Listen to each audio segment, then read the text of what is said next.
Michael est rouge de colère en voyant Kim, qu'il n'a pas vu depuis 5 ans, entrer dans son bureau. Leur rencontre éveillait en lui des rancœurs qu'il pensait dissiper depuis longtemps. Kim, maintenant connue sous le nom de Zoe Williams, a été désignée par Monsieur George pour travailler en collaboration avec Michael à des fins commerciales.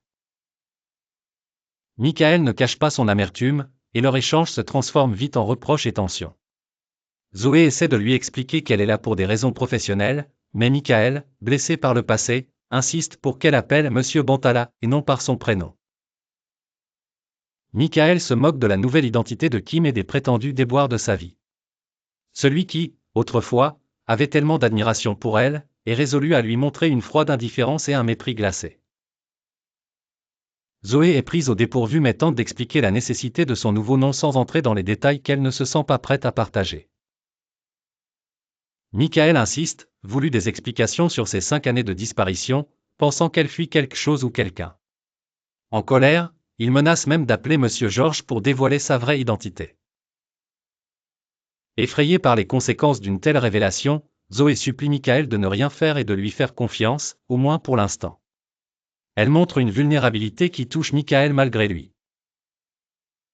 Il accepte de ne rien dire, mais l'avertit que leur collaboration sera distante. Seule dans son bureau, Kim laisse échapper ses larmes.